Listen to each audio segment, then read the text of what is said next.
Hey, this is Ben Burr from the Blue Ribbon Coalition, and you are listening to the Trailhead Podcast.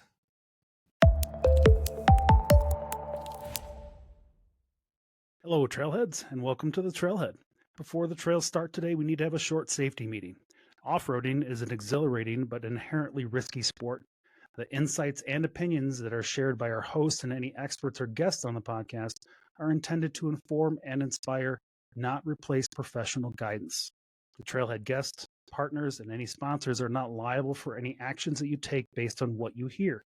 It is your responsibility to seek professional advice and make informed decisions, especially when attempting potentially dangerous activities. Always check current trail conditions and comply with local laws and regulations. Off-roading requires careful preparation and respect for safety, so ensure that you're well prepared before hitting the trails.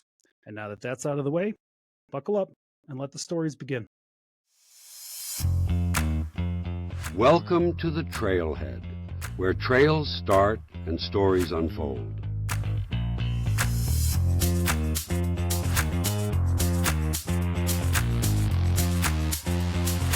One, two, three.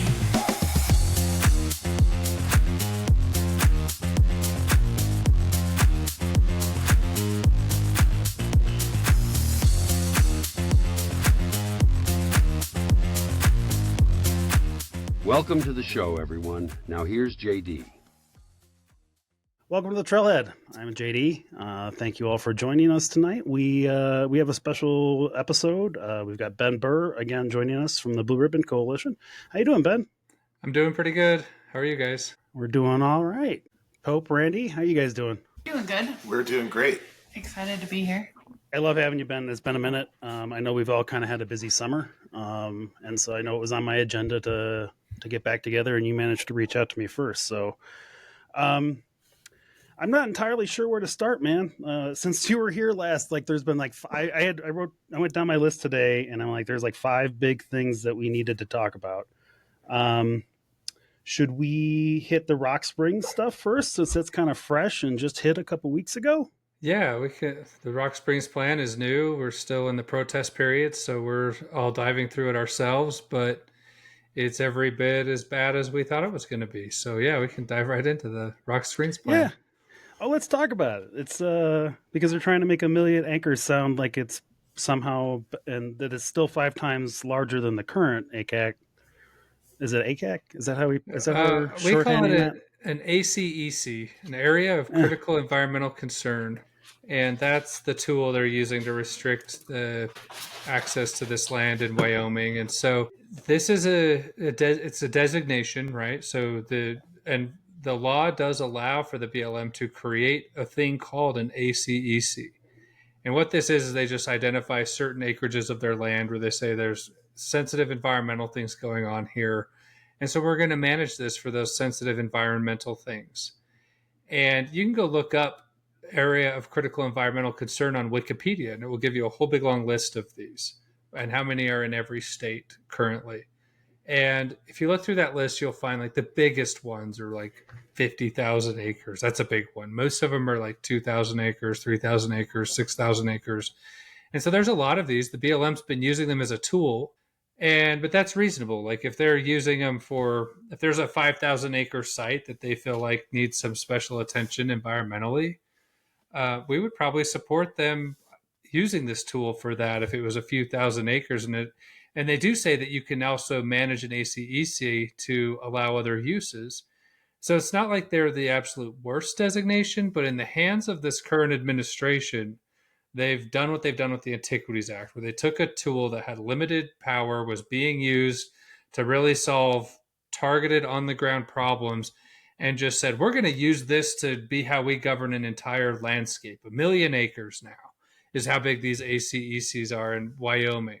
And although they can be managed in a way that's sort of open-ended and benign, some of the worst land management practices I've seen have been in areas that are designated ACECs. Well, so what can make it one of those? What is the criteria for that? They've actually just updated their guidance for how they designate these, but they have to find that it has certain environmental conditions that they want to protect. and it's pretty open-ended. I mean, this was one of those laws that Congress kind of just said, you guys go figure it out, which is problematic because those are the kinds of agency actions that are now at high risk of being scrutinized after the Chevron deference was overturned this summer. And which we'll so, talk about in a little bit. yeah, but it's sensitive habitat for like endangered species or things like that, or cultural concerns, historical concerns. Let me give you an example of one. I had some friends that reached out to me. They live in Oregon on the South Fork Walla Walla River. They own some cabins up this canyon where the river flows through. And historically, there was a logging road created by a logging company that had bridges and everything crossing the river to get them to their cabins. And that's why they were able to homestead those properties. Well, that area got designated an ACEC, so the BLM has been systematically removing the bridges, saying they're unsafe, and so then the landowners would cross the streams in their jeeps. And this is like a river that I crossed it. I had to walk in, and it was up to about my knees, a flowing river. And I mean, you could cross it in a jeep, but it's a pretty good water crossing. Mhm. And now they're managing that ACEC as fish habitat for salmon. They think salmon will be, and there isn't a lot of evidence of a lot of salmon living in this river, but they historically have lived here. And so they want them to recover back into this river. And they tell them they can't drive their Jeeps in because they might run over the fish with their Jeeps in a fast flowing river. And, but it's like, if you try to get them to like come to reason on this, they say, well, this is an ACEC and that takes precedence over any other use here. And I actually went on Glenn Beck's show because it's such a to deny somebody their property rights and to be able to go access their homes and their cabins over this very absurd understanding of how fish work in rivers. Right. Yeah. And so I just don't trust any time that they're finding some special designation that they're using to quote unquote protect the environment. And that's 1 million acres now in Wyoming. Well, and I think historically, I think it's shown that they often are using very flimsy arguments to try to push through the agenda itself. And you try to call them on those arguments, and then they're like, well, okay, fine. Then this argument is the one that we're going to go with now. Yeah, I mean, they do that all the time. And the good news is we're finding a lot of that in the legal challenge to Moab right now. I mean, we're working on the motion for summary judgment there. We got the 40,000 page administrative record. And when an agency gives you an administrative record that's 40,000 pages, what they're trying to tell you is we did our homework. Right. And it's like, well, let's check your homework. And that's what we've been doing. Right. And what I found by actually checking the homework is they actually didn't do their homework. And so many of those trail closure designations they came up with in Moab have very little backing, very weak. I think we're going to put together a pretty solid motion there, and our case has been combined with the state of Utah's, who just got a very favorable decision out of the Court of Appeals. They've been fighting their RS 2477 claims, and this isn't to say that this case has been going on for about a decade now, and it wasn't a final ruling, but what the judge said is that the agencies have to consider RS 2477 rights of way when they make their decisions, where right now their standard procedure is to say, we'll figure this out later. If a judge decides that you don't have this right of way, then we'll reopen the road later. What a judge said right now is, no, you have to consider it now, and we still will adjudicate this. And so we're excited about where the Moab challenge is going. We think there's a lot of good things going our way there. But it's interesting because the Rock Springs plan came out the same time as the Moab plan, like the draft last year. And the folks in Wyoming were freaking out about it, and everyone else in the world was freaking out about Moab. And I'm like, these are both really bad. We both need to pay attention to them. It's hard to get people to pay attention to Wyoming at that point. I'm still kind of surprised but with all of the feedback that they got about the Rock Springs plan, and let's be clear, guys, the area that they still want to do, the first plan was what, 1.65 million acres designated as a new ACA or ACEC. They've reduced that to 1 million. That's still the size of Rhode Island, like Houston. Yeah, it's a huge area. It's a quarter of all of the land in the Rock Springs area. Yeah, and the areas that are not ACECs, they're still doing very restrictive things. And if I'm being honest, I wouldn't say that the off-road recreation is the target of this plan. They're really trying to shut down the oil and gas and coal and mineral exploration that's going on Mm-hmm. there. So that's why I expect you'll see the state of Wyoming challenge this. We'll probably still be looking at some kind of a challenge just because of that. We don't want that the prevalence of those ACECs in a plan like this to become a precedent. And so we're looking very close at how they did that, why they did that. Are they within the bounds of what FLPMA, the law that authorizes ACECs, contemplates, or are they exceeding that? And the thing you have to consider there is FLPMA, the Federal Land Policy Management Act, is the act where it does statutorily say, yes, you can create an ACEC. It also says you must manage these BLM lands for multiple use. So they designated 1 million acres as an ACEC in this plan. Guess how many they designated for multiple use? Are they counting the 5 that were pre-existing? Acres? Well, I know acres. Yeah, I guess 5 areas. I guess. No, how many? 17,000. Oh, So right. like if you go look at the acreage breakdown in the tables in the very first few pages of the plan, they're like, we're doing 1 million acres of ACECs, 17,000 for multiple use. And wasn't the original directive that That's it needed to be a better balance between recreation and everything else? That's Wasn't that the balance, original man. call? According to the environmentalists, that is the balance they're looking for: 1 million to 17,000. Right. I don't even want to do the math on whatever that percentage is. I don't want to do it. Yeah, it's the math's not gonna. It's not going to math. It's Mm-hmm. And so that's where I'm like, how could they have done this and still claim they're adhering to their multiple use mandate? And so I think it's a lot of questions need to be asked about this plan in court. I mean, it's not quite court ready. I mean, we have to go through what's called a protest period, which is sort of still an administrative step. And we have 30 days from when the plan was released to do that. And so that's in our list of things to do right now with active deadlines. Do you guys think do you guys have any big plans for that right now? Are you still kind of trying to decipher what exactly that means and kind of how you want to approach it? Yeah, it's hard to forecast big plans until we've actually read through the plan, which I've read through a decent amount of it. But the protest period is really, you sometimes can get resolution of issues and concerns through that. I mean, especially on smaller plans, not this one, which is hugely politically motivated. But we've been able to get the agencies to move on the administrative appeal or objection process. So we'll go through that in good faith with hopes that we can still improve the plan from what it is.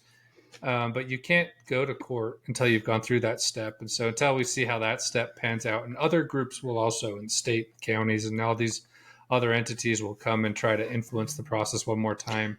So it's you can't really say it's not the final plan until the objection resolution process is complete. Yeah. And then, and just for anybody listening, regardless of when you hear this, unless you commented on the first version of the plan for the Rock Springs plan, you cannot comment on the protest period. But if you did, you can. Yeah, and you should. I mean, if you have if you go look through the plan and you find things you don't like about it, you should.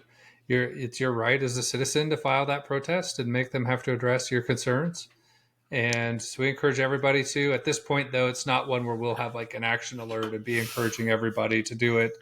This is where we start to get lawyers involved and our policy team, and we're going to represent our members for this one at this point. So this is where it's like you become a member of BRC, so that from this point forward, we're going to do what we can to make this a better plan or challenge it.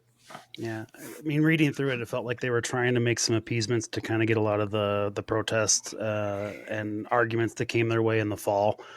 For instance, all of the OHV areas that were either looking at, they have 5 of them, I think, in that area. Mm-hmm. And they were looking at either closing or reducing their size completely. And now they're all going to remain untouched. And I kind of feel like that's both good and also kind of just trying to placate to get that group to go away.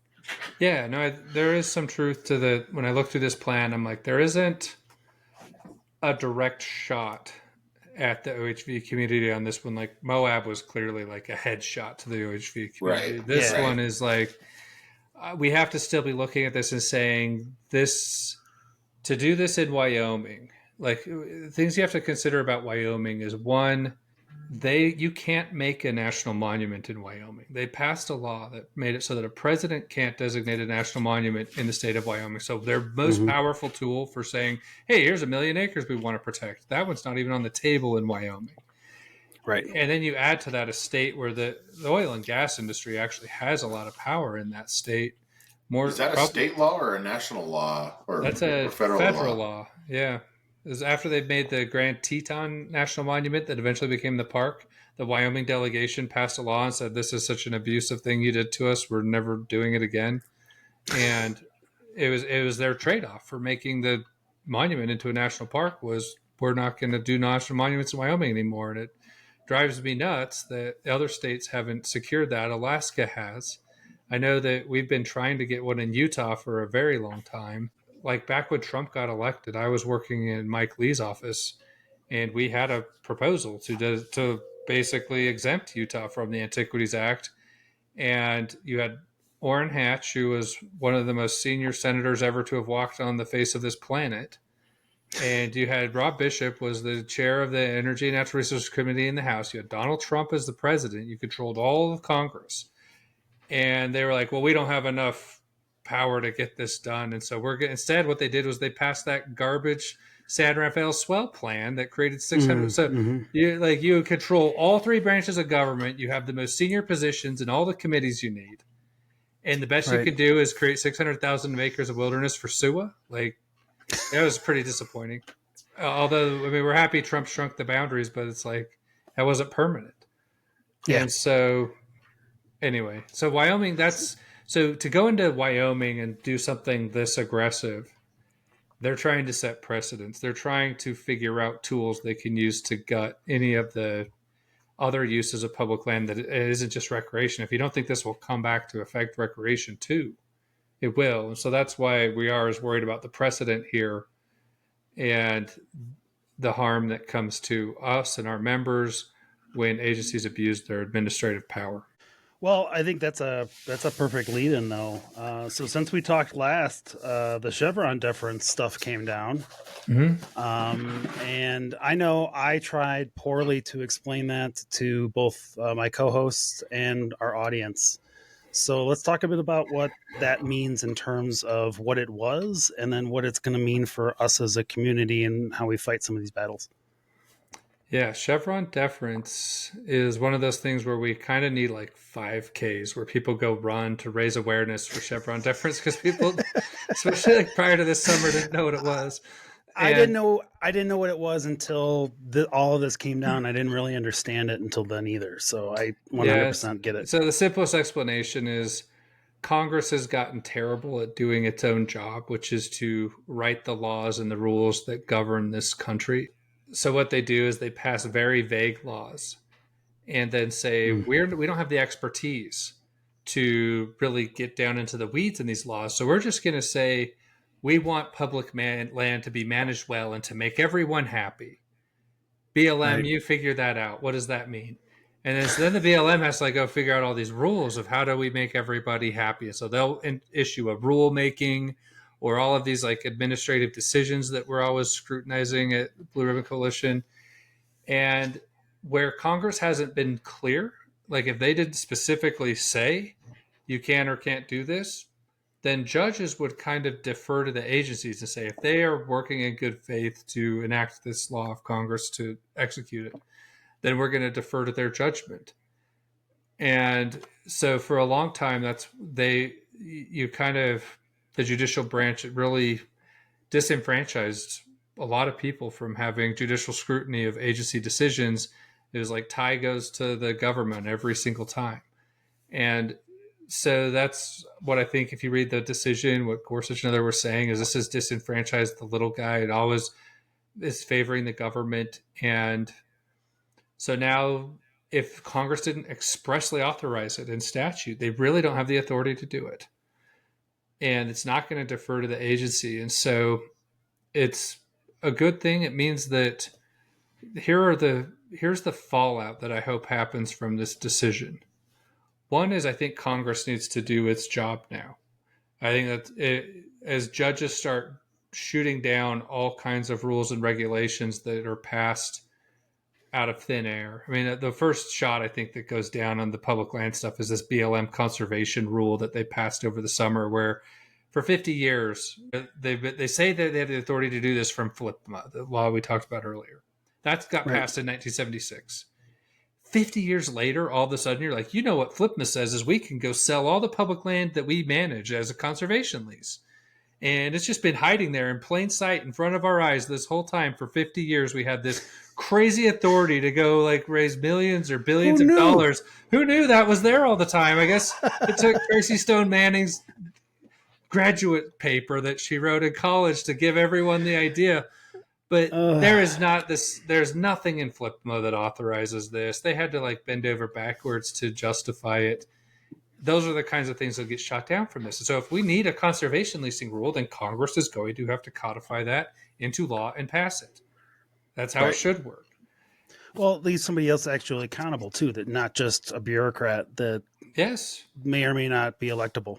Yeah. So if we don't like it, then we can vote them out. And that's why it was designed that way, that the lawmaking power, which is the most powerful power in government for the most part, was given to the political branch where the people could hold that person exercising that power accountable. And so one thing you'll hear, and I saw a lot on TikTok and everywhere, like the people who are like the simps for the administrative state were like, well, now experts won't be ruling us anymore. And I'm like, really? Like, I've read all these agency documents, and if you think that there's this like there are experts that work in the agencies, I value their knowledge. My favorite experts are the ones who are scientists that recognize the fallibility of science and that it is a quest and an exploration of knowledge, and you really don't always. It's hard to actually know the actual truth. You can get closer and closer to it, and it's humble. It acknowledges its own limitations. And because of that, it doesn't say, because of this thing I vaguely know something about, I'm now going to use this as a justification to wield power on people. Like, that's where I just lose it with the administrative state. And I think, like, after COVID, you know, like, I just think people are kind of like the expertise, the aura around that. I think most Americans we were kind of already skeptical of it to begin with. And now I think we're really skeptical. Well, I think we're lazy in general, and I think if we thought, and we were sold a bill by politicians in the 80s, and then especially in the 70s, 80s, and 90s, that, hey, if you just let us take care of the details, we'll take care of it. And, you know, fast forward 20, 30 years, and we're all like, well, we saw what you did when we gave you the keys, and it didn't work out. So we're going to we need to start questioning what you're doing a little bit more. Yeah, and that's what I think will happen. And it's not that I don't value expertise. I just don't know that the federal government's agencies have a monopoly on it.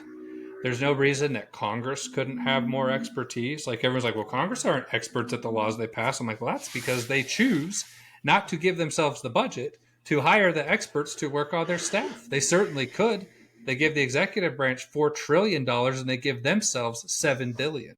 Right. Why don't you cut some of the money out of the executive branch, give the lawmaking branch more funding to have the expertise you need to make these laws, and then make them, and then let us vote whether we like you or not after you do it.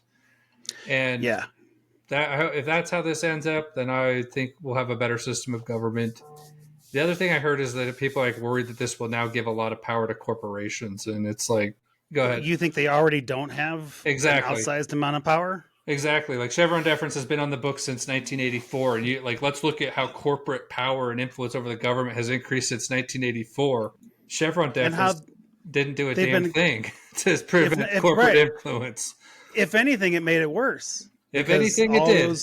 Yeah. So I think overall it'll be a good thing. It's kind of like getting a fumble on the 1 yard line of your opponent. There's still a lot of work to do to see what it will actually mean and turn into. But hey, it's a fumble on the 1 yard. It's a thing that could change the game, and I think it will. We're certainly already working it into legal arguments, and something we're thinking a lot about of what are the targets we want to go after with in a post Chevron deference world. And so I think like the Forest Service roadless rule, the BLM conservation rule, how these ACECs are being implemented is actually kind of a Chevron deference-y kind of a thing. And there's all anyway. Our friends in the agencies leaned a lot on this, and Yeah. it'll probably Well, it's unravel. it's great when you have a rule that basically says no one's going to question the decisions that you make after you've been tasked with making decisions that you may or may not be qualified to make decisions on. So I have a feeling there's a lot of people who are a little upset now because they actually have a lot of work to do now that they didn't Yeah, think they had it to do. was a very convenient thing for the federal agencies, but I don't. At the end of the day, I heard a saying once, like the Constitution wasn't written to maximize the convenience of the government; it was written to protect us from it. And I mean, that means I mean, it shouldn't be convenient. They should have to. you should have to work for it. If Well, you want I to put mean, a rule you're in place, you should have to exercising work for it. power, the Right. police power and the enforcement power, and you're criminalizing people. The people should have a say in that. And by disenfranchising the voters and the political branches of government from this process, that's pretty violent and wrong. And so it was a good thing the Supreme Court corrected this. Nice. All right. Well, we'll see what that happens with that one. That was one of the bigger ones that when it came down, I was kind of like, this is going to be a big thing for us as a community. Not just on decisions going forward, but on some of the recent decisions. You know, I think some of the older stuff that's kind of been done out there, you can't necessarily undo, but some of the recent stuff, like the Moab stuff, I think. Oh, I like that. I like that skepticism in that statement. I really do, Ben. No, like there was another Supreme Court case. I don't even remember the name of it, but it was right around the time of Chevron, and it basically said the statute of limitations of when you can challenge a decision. We usually operate under the assumption of like, let's take Moab, right? It came out last year. We filed the administrative appeal. Once that administrative appeal is exhausted, you have like 6 or 7 years to file some sort of federal court action. Okay. What they're saying is that statute of limitations doesn't start until the injury actually occurs. And if an injury reoccurs, then it restarts the statute of limitations. And so I like something like the roadless rule or the subpart C snowmobile planning rule. I mean, some of these things have been on the books for a decade or two. There's nothing in statute that says the Forest Service shall create a roadless rule. Nothing. Yeah. But they act like it's the Bible. Right. And so all I'm waiting for is like some plan to come out where they're implementing the roadless rule, creates a new injury on BRC, and we'll re-challenge it again. Yeah. And so on one level, it's another thing I like to point out about the Chevron deference ruling is it's exciting. I think it does create a lot of opportunities. We've been expecting it might happen. We've been planning as if it might for years now. Okay. If you weren't laying that groundwork 2 years ago for this to get overturned, then you're not ready to do anything about it now. Okay. It's why when I took over BRC, I was going to start a new thing. And they were like, you shouldn't. We already have all this legal standing on thing that's been going on for 10, 20 years. I mean, the Moab fight started in 2008. It didn't start in 2024, 3, whatever. And so I have like so much legal standing on all kinds of things. So we're going to be busy, and we're going to challenge all this stuff. It's why we're here. It's what we're going to do. Well, I think it's good that someone is paying attention, because it would really suck if they weren't. You know what I mean? And I think it's really good that people who don't really, I mean, I think we touched on this last time you were on here. It's like, I came into this to like enjoy my Sundays, and I didn't know it was going to be a political battle to just enjoy my Sunday. You know what I mean? Like I didn't know coming into this community that there was so much conflict with land management and like learning as much as I have. So it's like, I thank you to you for like paying attention to these kind of things. And even looking at, like you were saying with Wyoming, like, yeah, it doesn't really affect us driving through it yet, but it could, and it could affect other states and what they're going to do with that kind of thing. So thank you for that. Yeah, we're happy to do it. It's why we exist. I mean, I get into discussions with folks about why doesn't BRC do like the trail maintenance projects and things like that. I'm like, look, this is a lot of work to keep up with all this stuff. We're specialized at this. We're good at it. We're building something really big and important here. Other groups are doing great work on that front. It's not like there's a vacuum there to fill. And so there's a huge vacuum on this stuff to fill, and we're filling it. I think as good as anybody, and some big things coming in the future. I think we're going to be covered as far as legal representation goes for a lot of big fights we want to do in the near future, and when we're getting close to being ready to announce how that's all going to work. And so the more people keep believing in us and investing in us, the bigger we're going to get. Because I honestly could be managing 25 lawsuits right now if I had all the resources for it, and I'm getting there. But it's going to still take another couple of years. We'll keep wrenching on all of those industry people that we know to get more involved, and hopefully it'll just keep they're going to miss all the fun if they wait too long. Well, I mean, think seriously, and your community will judge you for not getting involved earlier, just so you know. Yeah.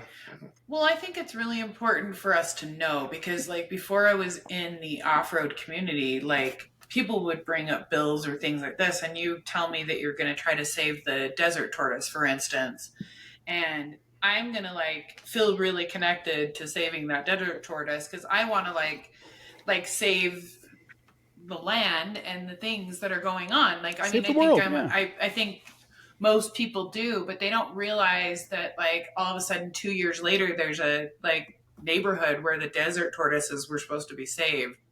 And why is this kind of stuff happening? And I think the more we talk about these things and more we understand these things, we understand why it's really important for somebody like you to be there doing this, because, like, there's certain things that I would probably have voted for 4 or 5 years ago that I would never vote for now, knowing the things that I know. And the only way is if we talk about it in our community and really understand what's going on. It's funny to watch some of your Instagram posts and see, like, some of the comments, like, when you really push somebody's button, I love to, like, go to the comment section because then you get all these idiots that don't understand what they're fighting for, but I understand where they're coming from. Does that make sense? Right. Because they think they're fighting for something totally different than what they're fighting online about. Does that make sense? Like, I kind of see where they're coming from in a roundabout kind of a way because they don't see and understand what you're actually trying to do. You know that they're acting on the same kind of information that you used to be acting on. They don't have the full picture now. Yeah, but I think it's also one of our shared beliefs. I don't think anybody on this podcast is, like, their primary objective in going out and recreating on our public lands is to irreparably destroy nature and extinct species. And I have it out for turtles. Absolutely. Like, I have it out out for turtles. And in these beautiful places that I can only get with my vehicle, like, I am more and more appreciative of how beautiful our country is, like how beautiful our land is, and how much, and I want to protect it. It's like I'm watching, like, I get really wrapped up in the horse stuff that's going on and all these horses that are getting wrangled up. And just because I drive through that property doesn't mean that those horses can't be there. But if you're going to, like, talk about going in and protecting these horses and trying to protect these horses and then all of a sudden selling it to land developers and then, like, killing all these wild horses that we have throughout the country, I don't think us driving through them is going to stay. Do you know what I mean? There's just no correlation there. If you really want to protect them, let's, like, really protect this beautiful country that we have. Right, and they take advantage of the goodwill of the people. Like, we all actually sincerely want to have the wildlife. We want to observe it. We want it to be thriving. We want to have a beautiful environment. We want to take care of the environment. And so then that gets taken advantage of, and it's not. Nobody's ever coming from a bad place on that, but I think the environmental groups have learned to really weaponize that against everyone else. Yeah, and we're starting to see where the end game of the environmental movement is. Like earlier, I think on the last show, we talked about the natural asset company rule that we had challenged, where they wanted to create these companies that would buy up the ecosystem services of the planet, which is a $4 quadrillion industry where they're going to own the ecosystems of everything. The privatization that oil and gas, or even like somebody that wants to build a neighborhood in Las Vegas, like, that pales in comparison to what the environmentalists have in mind, the end game of how they want to privatize this and own it and control it. And it's like, to say you didn't want that land management, you're surprised how political it is. It's not just like political, it's like religiously passionate. Like, it's like biblical political, the way people fight over land. And you can tell when you look at the comments on your Instagram And, Well, it is. It's like in their soul. I mean, I think politics and religion, like, or any of these kind of things, they hit in a different place than just normal knowledge of certain things. And you think that this is happening or that. I think everybody kind of wants the same thing. It's all these big things that are manipulating all of us trying to want the same thing. Does that, I guess? Yeah, but that's everything. I mean, look at the two biggest wars going on right now, Ukraine and Palestine. It's all about land at the end of the day. Right. Like once you get into that kind of a conflict, you're always going to find out that it's kind of rooted in a class conflict or a fight over land, and Yeah. between different sort of Often how people ideologies or feel religions. as opposed to how people about the reality of it. It's often how people feel about a situation.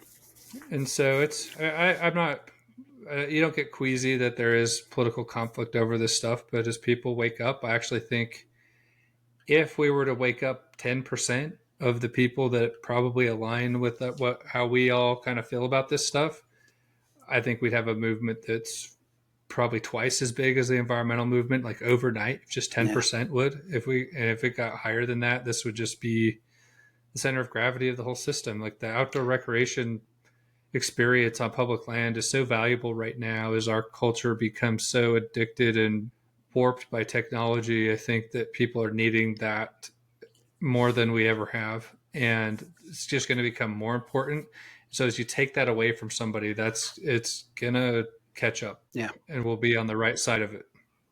I was here. We had Overland Expo here recently in Colorado, and I had a lot of conversations with people. These are people who are industry folks, right? Like these are all people building stuff for the industry or participating in it.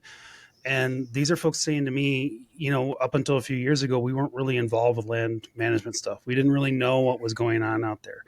And it's been really heartening to those of us who have been kind of paying attention to this for the last, 10 years, and obviously those of you longer, to see the groundswell of the community, the 4x4 community, actually stepping up and joining Blue Ribbon, or just talking about these things and sharing the post and commenting on it and making sure that they're putting those comments in on these plans.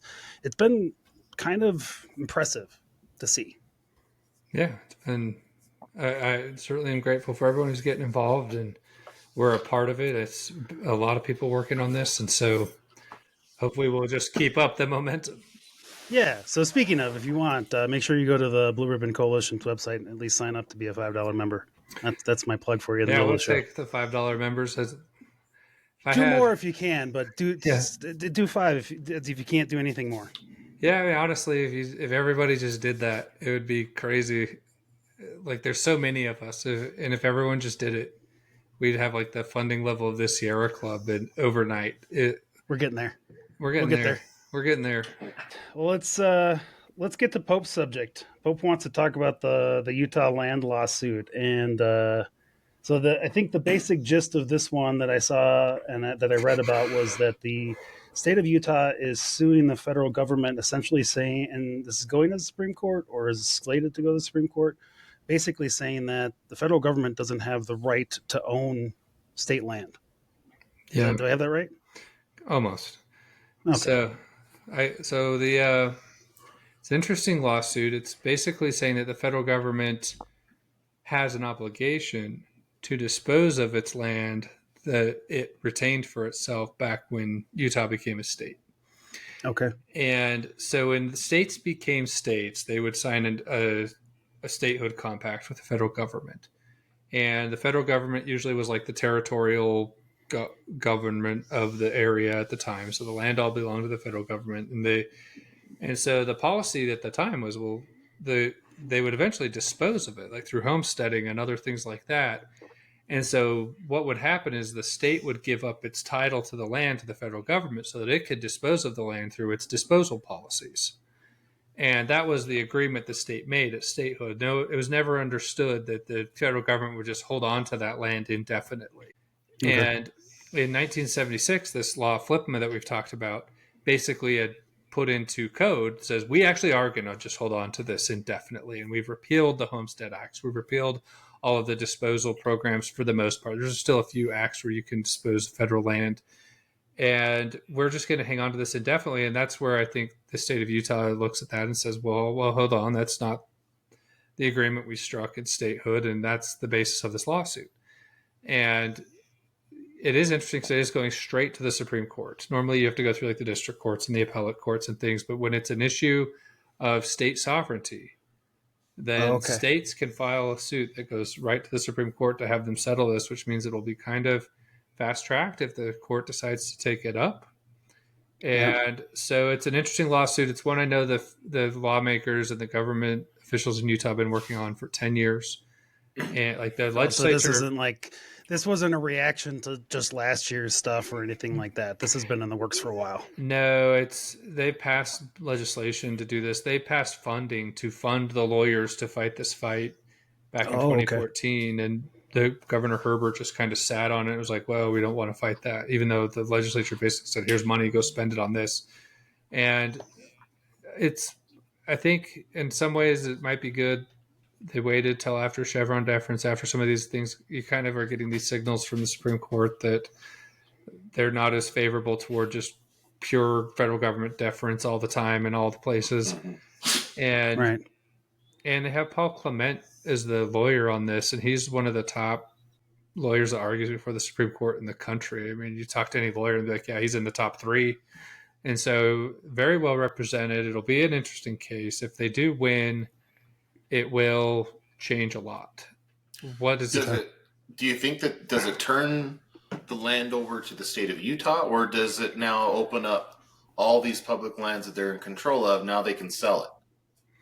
Does it kind of open up the wrong door that we don't want it to open up? It doesn't prescribe either of those things. All it's asking was FLPMA constitutional? Because the federal government and the Constitution basically says the federal government is not going to own land. They can own like DC and like military bases. Is this policy? And so whenever they were given land, that's why it was always a disposal regime that was in place to get rid of it as fast as they could to the people, because that's what the constitutional practice was and is and has been through most of the history of this country. And then in 1976, they pulled the plug on that, said, nope, we're just going to keep it. And no one's ever had the Supreme Court fully scrutinize whether that was constitutional for the federal government to just hold on to permanently and state that this is our policy to hold on to it permanently. I mean, one thing if they're like, yeah, we're still going to dispose of it, but then secretly they're just hanging on to it. They are like, they said, we will not let this go at this point. And that is a constitutional question.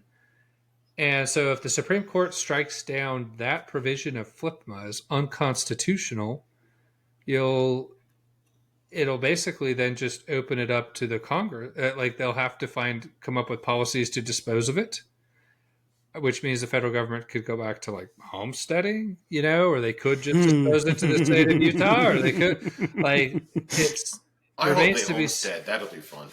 I know some places I would go. It's 392. Yep. Homesteading, like you'd better be good at drilling for water. Like there are reasons why a lot of these lands weren't homesteaded. Yeah, I'm sure. But they might. I mean, Utah is making claims of financial damage, right? They're saying for 50 years we haven't been able to benefit from the mineral leasing on this land, from all of the benefits land is wealth. I mean, it is the basis of all wealth. Like there's no money in this economy until somebody goes and sticks their hand in the dirt and grows something out of it or pulls something out of it. Then on top of that, build you can something have on top of it. Lawyers and apps and aircraft carriers and bridges and corn and real estate agents and like whatever it is people are nowadays. Like the service economy and the value-add economy, all of that still is based off of a base level of wealth coming from the land. And if you remove that from a state, you've now disadvantaged that state from other states. And so Utah's claiming financial damage. And so maybe a judge rules that to offset the financial losses they've suffered from 50 years of federal land retention, that the federal government has to turn over the land. I have no idea what the judge will decide. But if he does decide, or if the court decides that this is an unconstitutional action, then I think it's very open-ended what would happen. I do believe if the land was to go to the state of Utah, that Utah, the state, sees significant value in continuing to manage big open spaces of land and keeping it open for outdoor recreation. There's so if much. I'm not mistaken, Utah also has funding for a group to manage such a thing if this happens. They have already passed laws that they've passed management plan law, like sort of like land management laws. Oh, But they were really? all expecting this to happen 10 years ago, and they started signaling this is Okay. what we would do, and they actually like codified that into law. It wasn't just like we're going to say this to the newspaper. Right. And so Utah has laws to protect the environment, to support recreation. There is a lot of funding. There would be a lot of revenue coming. They would probably utilize the resources. And I mean, hey, maybe they would harvest wood out of forests instead of letting them all burn down. You never know. I mean, to be fair, I mean, the one thing to also clarify is the bill or the lawsuit only makes claim on 18.5 million acres, which is about half of the federal estate in Utah. They didn't make this claim on the Forest Service lands. They didn't make it for anything as a national monument or a national park, any of the congressionally designated wilderness areas, because what they're saying is that those lands have been designated by Congress for a certain purpose. And but the multiple use land that's governed by FLPMA was intended to be managed for multiple use, and not like that land, they see it as like categorized differently. Okay. And so, I mean, people have asked like what BRC's position on this is, and it's kind of like it's an interesting constitutional question. I'm from Utah. I've been watching this unfold for a while now. I think the state of Utah has been injured. I think all of Western states have been injured by the federal government continuing to manage their land. The only reason we as a people even tolerate it, because it really is basically an exercise in socialism, is because of outdoor recreation, and that we get to go and like freely enjoy and benefit from the lands. And they are so spectacular and beautiful. We get so much value out of that. If you remove like outdoor recreation off of the public land equation, the public support for public land would plummet. Like nobody would support public land because it's so terribly mismanaged. I mean, it's like even with all the goodwill they get out of recreation, they're still burning it all to the ground. Right. And don't know what to do. Because they're not managing it well. Mm-hmm. And it's like I have two tabs open on my browser right now. One of is the Forest Service doesn't have enough funding to hire firefighters. The other one is we're looking to buy more land. It's like, right. Why are you buying more land? We can't manage. Why don't you buy more? You can't more. Did you find some that hadn't burned down yet? And so it's time to get that into the portfolio. Like, it's real frustrating sometimes. But at the same time, it's like states like California, it actually you get more done working with the federal government than you do with the state government there. Right. And states like Colorado, I think, would probably their state government would probably lock up more land than the federal government currently is. Utah, Idaho, Wyoming would agree with you on that. Yeah, kind of manage it open and public use and multiple use and resource utilization. I think Wyoming or Montana, Colorado, Arizona, New Mexico, Nevada, California, Oregon, Washington, you'd probably see them develop. I mean, California has already like invented some pretty restrictive state level policies. Like the federal government analyzed whether to list the Joshua tree as an endangered species, and they're like, nope, these are everywhere. There's a ton of them. They're not threatened. There's nothing hurting them. And the environmentalists like, well, climate change is, and they're like, well, we still don't see evidence of that. Their population levels are healthy. State of California says like, well, we created a state endangered species act and it's endangered according to our state act. And so like they've won up the government on a lot of things. And so for that reason, it's like, it'd be kind of chaos in the public land system. I have always predicted that that's coming one way or another to the public land system. It's kind of gone through about five stages since we were a country. I mean, it started off with the founders, then it kind of grew into like the Jacksonian era where they were settling the West. And then you had kind of the post-war transcendental movement where you got the seeds of environmentalism and this land has like spiritual and aesthetic value. Then you had Teddy Roosevelt come in and create the administrative state and the Forest Service and the agencies. And then by the 60s, you also got the wilderness movement. So you've had all these like inflection points where the systems had a fundamental change into a new direction. And they happen about every 50 to 70 years. And we're about 60 years into this one. And It so feels like we're very much at it right now. And so something changes in probably the next 5 to 10 years. That's why I'm working. That's why I like working for BRC. Is I think we're in the middle of what will be a historic shift in how this all gets managed.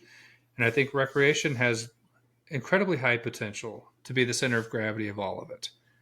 But the recreation users have to actually stand up and start actually advocating for their interests instead of being seen as an afterthought in all of this stuff, which is what we are in most cases. Which is nuts because we're $1 trillion industry, we're like outdoor recreation is as big as oil and gas at this point, and we don't have any acts protecting our rights. We don't have anything that guarantees our right to recreate on public land. We are an afterthought and an administrative permission at this point. That's all we are. So let me ask you a question along those lines then. Do you think there's I'm not necessarily looking at the BRC to make these kinds of moves, but do you think there's anybody that is working on legislation like that now? Something that would protect off-road and recreation rights and things like that in public lands? I have good news for you. BRC is working on that. Yay! So we had introduced, we have been working with Mike Lee's office on a bill that's now it's called the Outdoor Americans with Disabilities Act. Okay. And this was introduced a couple weeks ago in the Senate. And this is an act that basically requires federal land managers to look at the route density in the areas that they manage. And if they're not hitting a certain amount of route density, then those plans are discriminatory against Americans with disabilities. Okay. And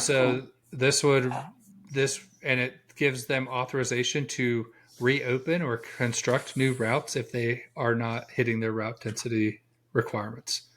And so that is something that does create a right to recreate on public land, and it recognizes that that right is beneficial to all Americans, so it should be available to all Americans. And Americans, this idea didn't happen in a vacuum. It's after the 5,000th time I had somebody come up to me at an event and say, I just didn't get a chance to come up to you and do it myself, Ben. No, but it's like every event I go to, I get a handful of people that have some form of a disability and say, this is why I am a participant in motorized recreation. Yeah. And so I'm like, this is a huge group of my members. And so this is to protect them. It does enshrine and codify a right to recreate on public land. It codifies a right to do that with a motorized vehicle. Yep. And so this is something we want everybody to encourage their member of Congress to support. And I'm gonna jump on that bandwagon too. And thank you. When this one came out, this one was a big one for me and one that I commented on. I'm one of those people. You know, I don't have a wheelchair, and I don't have, I don't normally walk around with a cane, but I have had to at some time in the past. But I fall on that, some percentage of disability level, and I can't walk. I can't do the hikes that these, the folks that tell me on these Instagram posts, oh, you can just walk to it now. You can just go out there and walk to these beautiful overlooks and these beautiful places that we still have access to, but now you don't. It was really nice to see that kind of come out and at least be introduced to something substantial and something that would actually call those rights out. Yeah, and that was the intention, and I've seen all those comments, but the best one was the one when they just announced the Grand Staircase plan about a week ago, and they're going to close 1.2 million acres there, and I had somebody on the comments be like, well, you can still walk there. I'm like, do you have any functional knowledge of how big 1.2 million acres is? Like, again, the size of Rhode Island or larger. We're talking, and it's not just like a shopping mall with a movable sidewalk. I mean, this is a pretty rugged desert, and and I like hiking as much as the next guy. I like exploring on my feet. It's great. I like all kinds of recreation, but nobody is walking the 1.2 million acres that just got closed in the Grand Staircase. Sorry, it's like that's just the people who do, like, if you read like the books of the thru hikers that do like Pacific Crest Trail or the Hayduke Trail or some of these, is like, especially in the Utah deserts, they'll go on a vehicle and drop food and water caches all along their route so they can then go hike it. Like, they don't have like vehicular support. They're not hiking it. there Right. aren't.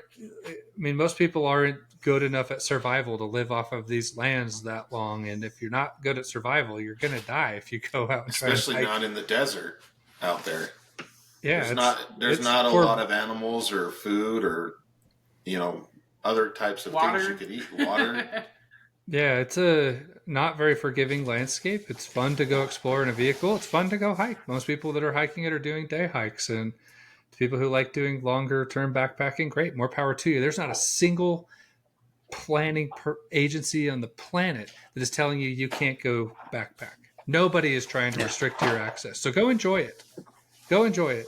No one's stopping you. Why do you have to stop everybody else? Yeah, it's a question that I don't necessarily know I'm ever going to get a satisfactory answer to, because I think a lot of people dance around the real reasons why they want these things closed.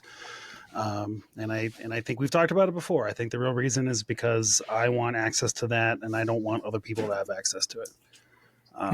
And to limit the amount of people that are in my way when I go out there to do whatever.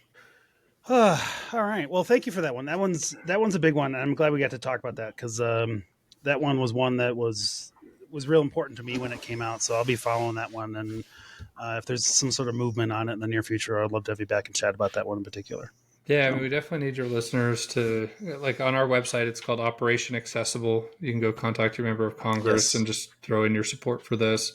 I'm going to D.C. next week to try and talk to a handful of people on both sides, the House and the Senate, to just see who's got an appetite to support it and so we can start to see who are our supporters, who are the people who are on the fence, and we need to start putting some pressure on them, because should be a politically safe bill to support.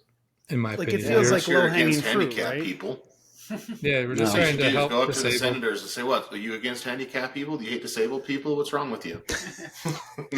Yeah, I mean, No. Eventually we do. We have a lot of. As I've been meeting people, I've been keeping track of who they are, folks who would be good spokespersons to go back to DC and go meet with their members of Congress and others and tell their stories of why this is important to them. They should have to answer to those people. They're the ones who this is for. And if the people directly impacted by it. And so there's some fundraising we're going to try to do around that movement. If anyone's going to Trail Hero, we have some awesome Operation Accessible shirts we're going to have available there. We will all be there. That people can use to support this. And the funding we raise from that, we're going to try to put into some kind of like fly-ins to Washington, D.C. Are you selling shirts at Trail Hero? Is that? Yeah, they're going to be Operation Accessible shirts that kind of can show your support for this bill. We'll pop by the booth and say hi. We'll buy some. Yeah, we need everybody to come pick up a shirt and find ways they can support this, because it's just money. It's just buying plane tickets for people to come from all over the country to go to DC for a week, 20, 30 grand, but that's not like a lot to raise if everybody pitches in. And compared to the output, the potential outcome and output. Yeah, it'd be a big deal for those people. It'd be a big deal for the members of Congress who get that sympathetic understanding of why this is an important piece of legislation. And so we hope people will support it. It's like, this is one that industry should support. Again, it's like I said, like they're going to miss out on all the fun. Like this isn't a lawsuit that's going to invite the scrutiny of the government. This is just like supporting disabled people to have more access to disabled trails. people having access to the outdoors. That's an easy grab. It's an easy news and press release. It should be more people. So yeah, I get it. All right. Well, I'll link to that one too, and I'm going to link to all this stuff in the show notes and on the website. So I'll link to each of these individual issues to read up more about them. But I'm gonna put that one up at the top just because that's a personal one for me. So the only other one thing that I want to talk about, Ben, before we let you go tonight is, and this one is mostly because we all create videos and we're all on Instagram. Mm-hmm. You in some ways are outshining a lot of us in terms of our content creation. Oh, that's just AI me. I'm just kidding. Real me is boring. You get me on a podcast and you get real me. But don't get me started on AI. Just before we started the show, Pope and I were reviewing an AI generated theme song for the show, so it's a problem. Yeah. Of all the But things let's- AI makes, AI music's the worst in my opinion so far. It is, but this song's pretty good. Well, Is it? later. No, Okay. Yeah. No, Another it's- day. But It can be campy and fun, but I think you're going to see the world shift to being like really, really valuing like live, authentic music as industrially created music just becomes garbage. Anyway. yeah. But No, if I wasn't more- fighting for land, I would go try to save the soul of music from what's coming. Well, now we know Someone else needs to what take Ben's up that secret one. project is. Here it is. So let's talk about the public filming on lands thing. Oh yeah. I don't know if we talked about this the last time that you were on the show, but there was some stuff working through that was essentially going to make it you would not be able to film on public lands if there's monetization involved in any way, shape, or form without a permit. Is that right? I mean, that's currently how the system has been since 1992.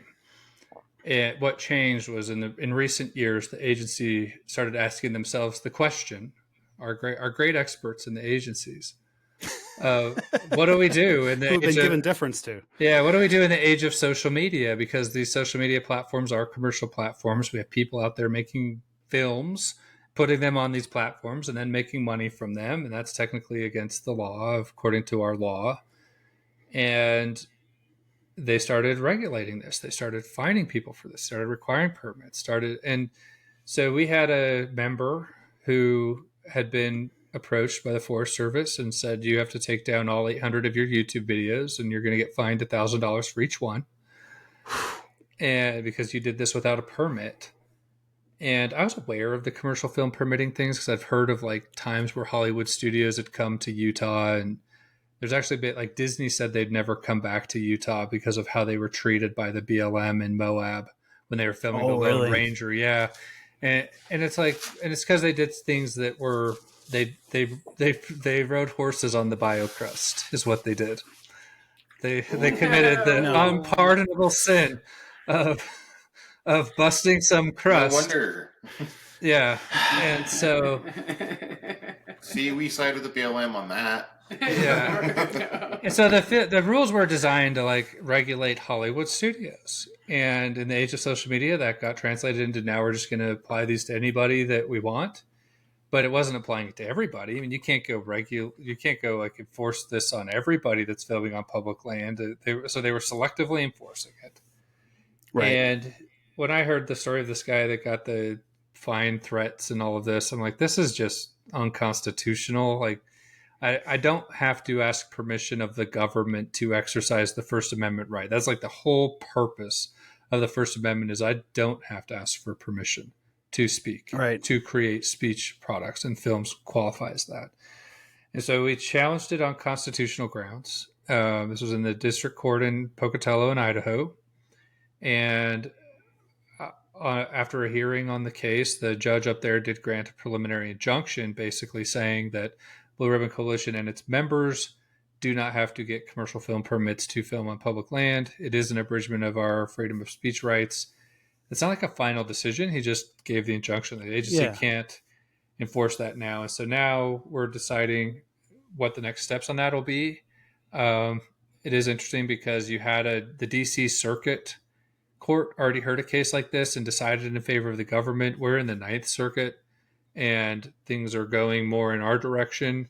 And the Ninth Circuit's where all the Hollywood freedom of speech, this is where you where California's kind of got some things right, you know. Okay. Yeah. And so the precedents in the Ninth Circuit are actually stronger for this and could create a circuit court split between the two decisions, which means this would go to the Supreme Court to get finalized. And that's one path. The other path is Congress has already started introducing legislation that would change this film permitting law. There are improvements, but there's still, I'm kind of a First Amendment purist. I think that the second I pull out my phone and start filming and creating an act of speech, no permission needed. There is not a compelling government interest that's important enough to prevent me from doing that on public land. Right. That all being said, like to have an environmental impact permit, environmental mitigation permit, that happens all the time. Ranchers have to do that. Oil companies have to do that. If Hollywood wants to come to town and bring so much of a production out onto public land that they're impacting the environment, great, go get an environmental mitigation permit from the BLM and tell them what you're going to do on the environment. But if I'm just an average user going in there as anybody else would, and even Hollywood, the second that camera turns on, government, you're out of the picture now. That is like, they're exercising their First Amendment. They don't need your permission. To have an environmental impact thing, yes, you should regulate that. It's your land. You have all kinds of rules and statutes to govern how you protect it and manage it. But regulating the speech of Americans is certainly, nobody at the BLM has the expertise to thread that needle. Yeah. If anybody in this country does, nobody. Like, I don't think anybody in the government has the expertise to navigate cutting me off from my constitutional rights. It's like, it's impossible. Like, that's the reason we have those rights, is so that the government doesn't find the expertise. That's like this thing in Brazil where they banned Twitter. Yeah. Like, yeah. Right. And I think the concern for me with that particular rule is, like, I've known about needing, you got to have a Part 107 if you're going to be making, for a drone license, if you're going to be making commercial videos or, monetized videos and things like that. Those rules are kind of clear.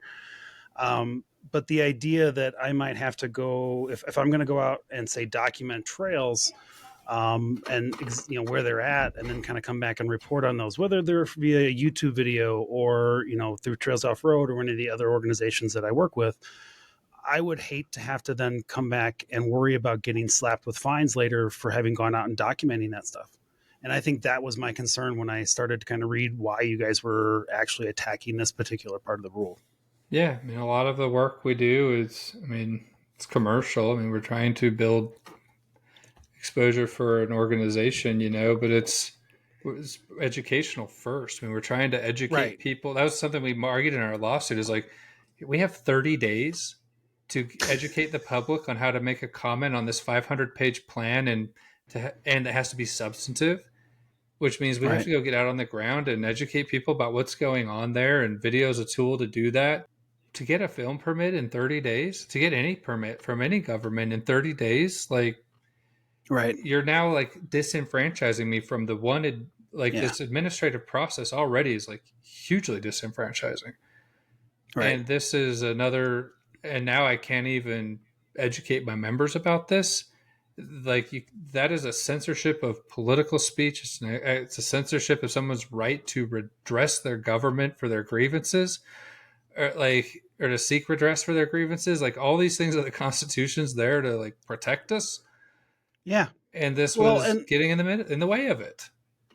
And some of these things people don't necessarily have control over. YouTube is supposed to be a forum for videos, an online forum for videos. Those of us who are posting content don't really have control over the monetization of it and how YouTube puts ads into it and the rest of it. And that's another part of that concern. So it's really nice to see this being challenged and kind of actually taken up on a substantive level. And there are myriad ways that people commercialize this stuff. And again, I think the social media is our speech now. It's our. That's why the government wants to. That's why Brazil wants to shut it down. They don't want people to speak. And that's a big part of when you take away our ability to express ourselves in social media, or even just showing off as a personal video. Hey, look at this cool thing I did out in the forest. It's really neat, right? That's my personal video. And and it's getting monetized by YouTube, so who's going to make money on it? But you have to be cautious of not taking away our freedom of speech, not violating our First Amendment rights when you're trying to.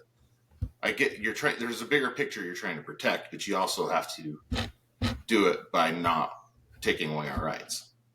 Yeah, and another thing is, the way people now commercialize and monetize their content on social media platforms is some places it's like very direct and obvious.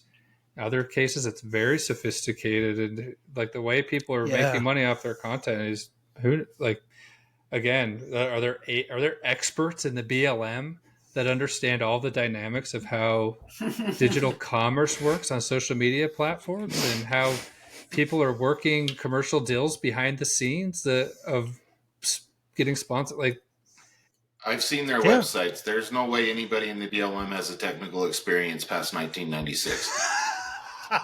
Yeah. Gonna call them out for their web development. Nice, Pope.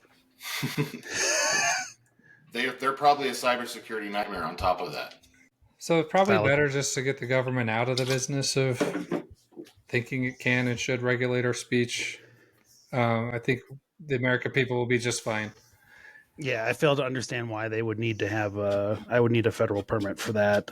Like you said, maybe a state level permit to kind of, but even then, I think there's some things about size and level of potential impact before any of those things should even be considered. So every Instagrammer, every YouTuber can kind of understand the basics of that one. Like they want you to have a permit every time you go out there and film, every time that you go out there and do something on public lands that includes you hitting the record button.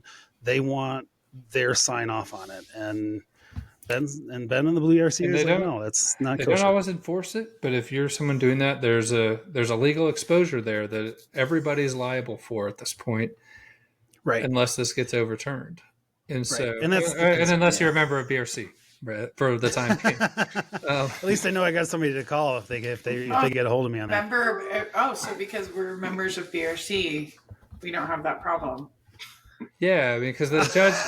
Be real careful how you thread this needle, Ben. We've had to go back and forth with the BLM and the judge on this, but that's what we've decided on is us and our members the BLM won't enforce this policy against us. Well, because there was the possibility that the judge would put an injunction on this law for everybody.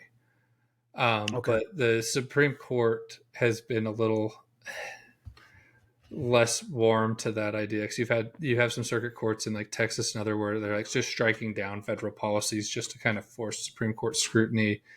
And so I think there's been instruction to the judges to kind of say like, try to thread these needles if you can. And I think that's what they tried to do here, and it's fair. And so we want to educate people what happened, so it's fair for me to say, remember what we did agree to do is like, you're not going to see me send out like a direct mail piece to say, join BRC so you don't have to get a film permit. That's not what this is for.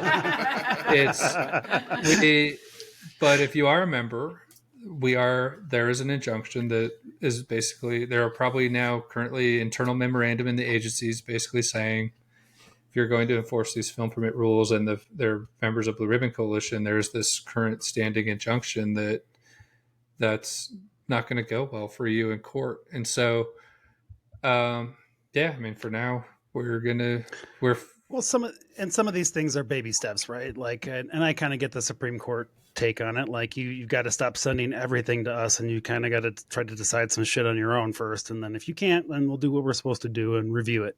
So I'm kind of okay with that. It's at least steps in the right direction. And maybe the courts where this gets worked out, maybe the Congress is where this gets worked out. But one thing we've done is definitely signal there's a problem here. There are serious constitutional issues that need to be addressed. And until they get addressed, they're telling the government to hold back, which is good. Right. It's a virtue in our system, it's a check and a balance on power. And I think... And it gives us a chance and ability to educate the public on what this means for them and why it should be important to them. Yeah. So that's where we are with film permits. All right. Well, that's a good one. I think that's a good one for everybody to be involved in. So, well, Ben, we've been at this for over an hour, my man.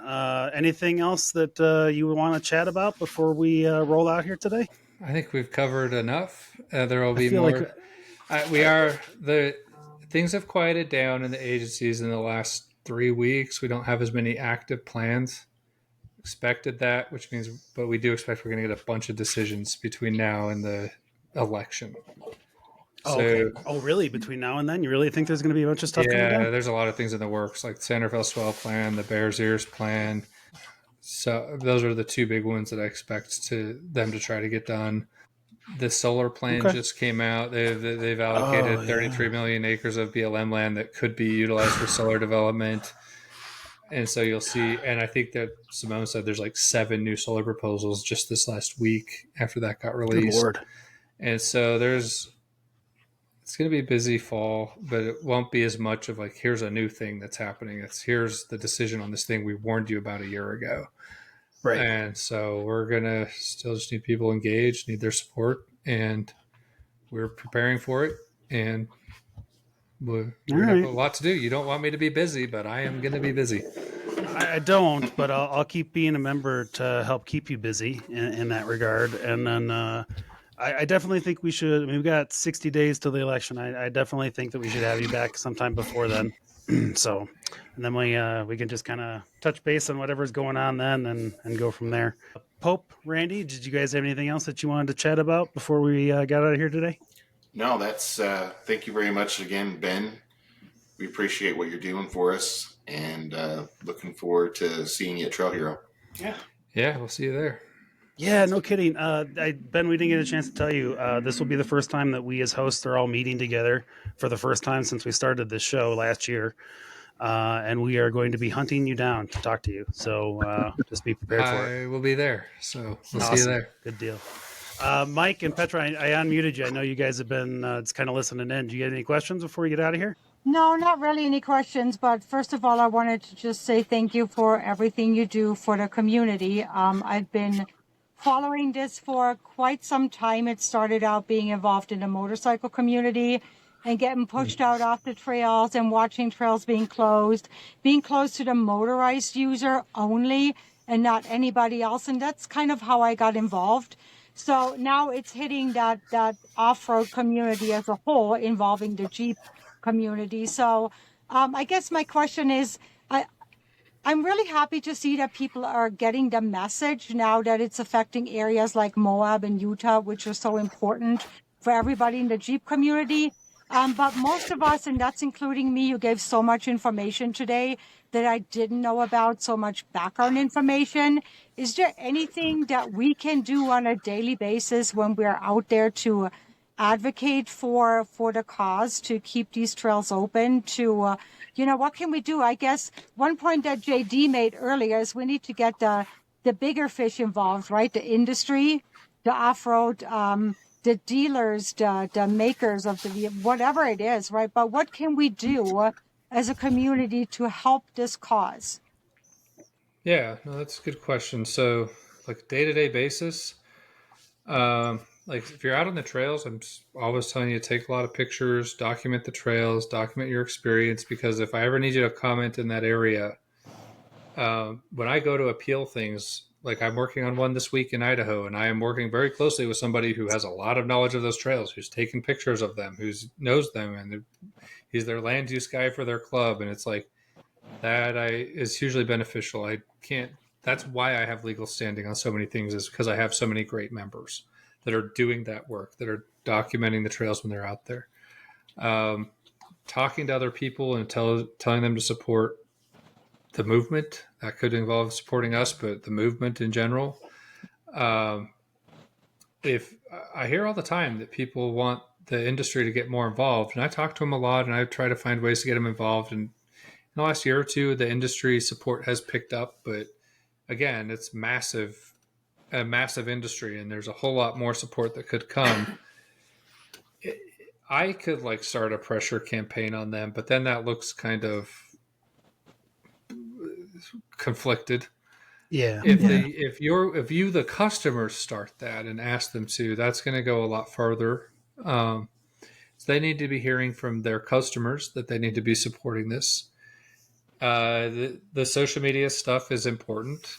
We try to post multiple times a week, and our posts, if people are liking them and sharing them and commenting on them and engaging with them, then more people see them. It's just you guys know how this works. It's like just algorithmic math. And I had a guy talk to me, and he's like, I kept getting all these ads for SUA on Facebook. And I'm like, yeah, I know the ad agency they use. I know how much that's costing them. I'm reaching the same amount of people for free because my community actually believes in what I'm doing, and I don't have to go pay a PR firm 6 figures to get my message out to people, which is what SUA has to do, because their Instagram posts get 20 likes. I mean, they can't reach people organically. As sexy as it is to sell the Red Rock beauty of Utah, they still have to pay a ton of money to get their message out to people because their users, do they exist? I don't know. Do they care? I don't know. Are they just a bunch of East Coast people that don't live here? Yes. And so the best was their San Rafael Swell video that they made. They're like, this is the San Rafael Swell, and you might have been here and didn't even know it. I'm like, have you guys ever gone off-roading and not known where you are? Well, yes, but not intentionally, Ben. But you, like, You have an idea. You know, I'd you're be aware if I was in the San Rafael Swell. you or would if know I'm you were in the Right, San right, Rafael right, Swell. right. You might not. You Right, might be on like you a would- different trail that you thought you were on. I am no longer in the mountains of Colorado. I am definitely in the desert. Yes. It's like it's okay to like get lost. That's part of the fun of it. But to not, if you don't know enough about this that you don't know you're in the San Rafael Swell, you probably don't need to be sending in a comment to the BLM. Well, and you also shouldn't be in the San Rafael Swell because you don't know where you're at. That's a bad place to not know where you are. Yes, That's a bad place to be very bad unaware. place to not know where you are. I actually talked to the search and rescue guys in Emery County, and I'm like, dead serious about that. You literally could die not knowing where you are in the San Rafael Swell. No, So that's what I'm saying. Don't screw around with it. so don't you listen know. to Sua. Petra, and just as a quick aside to that, I know there's a couple of groups out there like UPLA, and they've got their Trail Saver program where they're collecting information and pictures and stuff. Trails Off Road, when you leave the pictures and reviews on their website, I know Ben has access to a lot of that information as well when he needs it. So those are some great places. Like I have a giant database of pictures and videos that anybody could ask me for in a heartbeat, and I'd give it up to them for the purposes of this. Keep a database for yourself. Keep a folder of where you've been at in case anybody's like, oh, this trail's under threat. And you're like, I have pictures of that trail. I know where that trail's at, and I can show you why it's important. Well, you know, Yeah. Those are important. we're out here in the San Juans right now. Any of that useful? Mm-hmm. Oh, it's always It's- useful. I mean, you hold on to it. I mean, at the very least, you hold on to that information, right? Yeah. Oh, yeah. It's better. You're not like it's hard to get out to these places, and if you don't do it while you're there, there's just the likelihood that you'll get back. You never know. I was going to say one thing that happened that was interesting in Utah is they designated some rock climbing routes as in the National Register of Historic Places. They called them like a cultural historical thing. The route themselves. Right. Was it Hell's And- Revenge and a couple of others? No, Yeah. these were rock climbing routes. Oh, Not crawling, okay. like climbing with ropes and stuff up in Oh, okay, Cottonwood I gotcha. Canyon. And I've always thought like we should be designating our trails as like historical trails and give them a designation so that they're valuable and significant. And I'm gonna research how they did that with the rock climbing routes because I've also been reading up on there's a trail in the San Juans that the San Juan Trail Riders, like the dirt bike group down there, has been informing me on that they passed a plan to build a new dirt bike trail there, but then the BLM won't let them do it now. It starts with an M. I can't remember. I was reading about it just Okay. today. But that trail is designated as a historic trail. That's something we ought to be thinking about as a community. Is we should be documenting everything, but be ready for if we find a way to designate trails as historic and cultural resources in and of themselves, then that forces them to be managed and protected as such. And so Okay. this rock climbing one's interesting. Okay. Yeah, the one I was thinking of was Hell's Revenge was designated a federal national trail. And I think when I read up on it, it didn't provide it a whole lot of protections. It was really just kind of a naming thing. Like a marketing thing. No, I want the National Register of Historic Places kind of protections. Like these have to be maintained and Kept to so a certain standard. Right. All right. Well, Mike, you got anything else? Petra, I think, has something. Yeah, I just wanted to go back to one thing about making all trails accessible to everybody, the whole, making it accessible to disabled people. And I have to give a shout out to my city of Colorado Springs. They're actually doing a lot of working that. They're using that as an advertisement for the tourism industry, that they have special vehicles that they can give to disabled or folks that can't walk to get out on the trails and explore that. And they're using that as a huge, campaign for the tourism industry. So they're really advertising this to the disabled community. Hey, we are open to everybody. You can come here, and we have the resources and the tools that you can use to enjoy the great outdoors here, just like everybody else does. So I think that's a real big plus, not only to make it accessible for everybody, but also to, help the cause, so to say. So I think this is great that we're bringing that into the conversation. Yeah. It's good stuff. I'm really excited about that one, Ben. Yeah, no, I think it has a lot of potential to change things and be good. And the timing's right. I mean, you have the baby boomer generation's retiring, and they're going to be aging into all kinds of disabilities.